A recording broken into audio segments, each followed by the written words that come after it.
आज आपको दो ऐसी बड़ी खबर बताएंगे जिसे जानकर देखकर आप भी हैरान हो जाएंगे। एक खबर राजधानी दिल्ली से जुड़ी है तो दूसरी खबर एमपी से है। ये दोनों खबरें जानना आपके लिए बेहद जरूरी है, इसीलिए हम आपके सामने हाजिर हुए हैं। वीडियो को अंत तक जरूर देखिएगा, स्किप मत करिएगा वरना आप भी बड़ी जानकारी से अछूते रह जाएंगे। नमस्कार, आदाब। आखिर बीजेपी को दिक्कत क्या है? क्यों मुसलमानों को ही हमेशा अपना टारगेट बना रही है? क्या देश में कानून का राज खत्म हो चुका है? क्यों नफरत का व्यापार करने वाली बीजेपी इन दिनों मुसलमानों पर अत्याचार कर रही है? आखिर क्यों क्या है इसकी वजह? कभी सोचा है आपने? कभी किसी मुसलमान की दुकान को आग लगा देते हैं तो कभी किसी पर फल कारोबारी के फलों को फेंक दिया जाता है। आरोपी भी दिखते हैं तो सिर्फ मुसलमान, कोई हिंदू भगवाधारी गुंडा गिरफ्तार नहीं करते, बस हमेशा तमाशा देखते हैं। एमपी में तो बिना जांच कराए ही मुसलमानों के घरों पर बुलडोजर चलवा दिया, जिसके बाद से वो बेघर हो गए। न रहने को छत है, न खाने को पैसा। क्या यही है बीजेपी सरकार में कानून राज? क्या यही है? क्यों नहीं कोई बोलता? जब हिंदू लड़के छतों पर चढ़कर मुसलमानों के खिलाफ नारेबाजी करते हैं, उनके खिलाफ कत्लेआम की बात करते हैं, तब हिंदुओं पर कार्रवाई नहीं होती।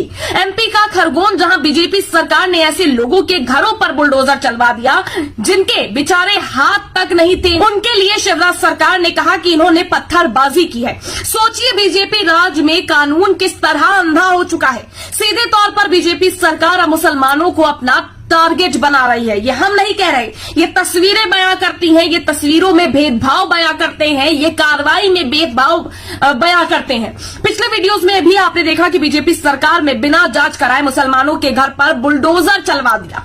50 घरों पर बुलडोजर जमींदोज कर दिए गए बिना कार्रवाई के, जिसमें एक पीएम आवास योजना का भी मकान था। वहीं गरीब के घर पर बुलडोजर चलाने को लेकर ट्विटर पर भी प्रतिक्रियाएं सामने आई है। पत्रकार सत्यजीत ने ट्वीट करते हुए लिखा कि घटना में खो दिए हाथ फिर भी बना दिया पत्थरबाज। अब आप सोच सकते हैं इस जरी सी लाइन के पीछे कितने मायने हैं, कितने इसके साथ आपकी भावनाएं जुड़ी हुई हैं। वसीम शेख ने 2005 में बिजली के करंट से चोट लगने पर अपने हाथ खो दिए।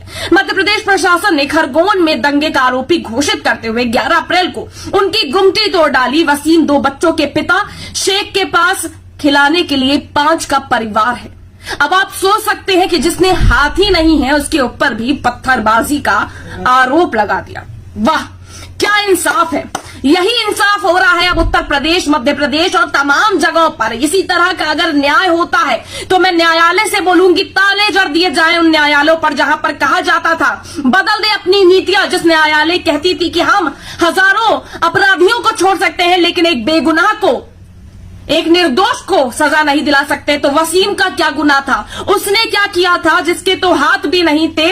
बिना हाथों के अपने परिवार का पालन पोषण करने को मजबूर वो व्यक्ति की गुमटी क्यों गिरा दी गई? क्यों उसके परिवार को भूखों मरने के लिए छोड़ दिया गया? आखिर क्यों? इसकी जवाबदेही कौन देगा? इसका जवाब किसके पास है? वहीं अब असदुद्दीन ओवैसी ने भी बीजेपी सरकार को आड़े हाथ लेते हुए एक के बाद एक ट्वीट किए और सरकार पर हमला बोला। ओवैसी ने ट्वीट करते हुए कहा कि जब से अमित शाह गृह मंत्री बने हैं, दिल्ली में तशद्दुद के वाकयात आम हो गए हैं। क्या इन तमंचाधारियों पर आर्म्स एक्ट नहीं लगेगा?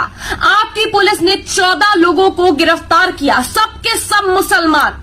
वहीं दूसरे ट्वीट में भी लिखा है कि क्या हथियार लेकर खुलेआम घूमना, मस्जिदों को नापाक करने की कोशिश करना अब जुर्म नहीं रहा? देश की राजधानी में सरकार की ओर से तरफा कार्रवाई से दुनिया में क्या पैगाम जा रहा होगा? दुनिया को क्या पैगाम दिया जा रहा होगा? इतना ही नहीं, दिल्ली सीएम पर भी ओवैसी ने हमला बोला और लिखा है कि दिल्ली के मुख्यमंत्री की बुज़दिली है कि वो दोषी का नाम नहीं ले सकते। जुलूस में बंदूक और तमंचे लेकर घूमने वालों के खिलाफ इनका मुंह नहीं खुलता। मस्जिदों को नापाक करने की कोशिश करने वाली भीड़ की निंदा भी नहीं होती। ये है हमारा यहाँ का न्याय, इंसाफ और राजनीति। आप परख सकते हैं, खुद देख सकते हैं। ये हम नहीं बोल रहे, ये हकीकत बोल रही है जो लोगों की जुबान से अब निकल रही है। और वैसे ही आप सोच सकते हैं कि राजनीतिक पार्टी से जुड़े हैं, राजनीतिक बयानबाजी कर रहे हैं, लेकिन उस वसीम का क्या गुनाह था जिसके बिना हाथ हुए भी उसके ऊपर पत्थरबाजी का आरोप लगा दिया गया?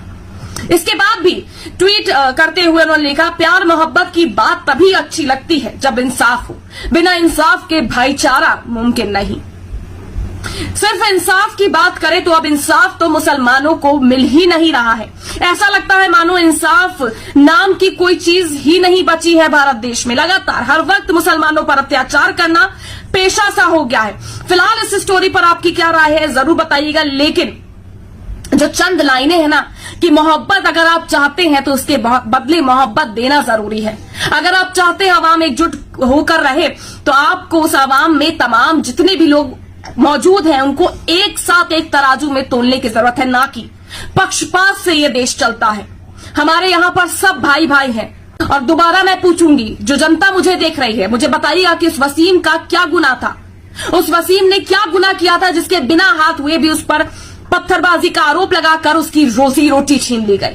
7 साल की मेरी जो पढ़ने जाती है, जिससे ये पढ़े लिखे का कारोबार भी जो है कि वो दुकान से ही चलता था, इनकी फीस वगैरह भी दुकान से ही भरता था।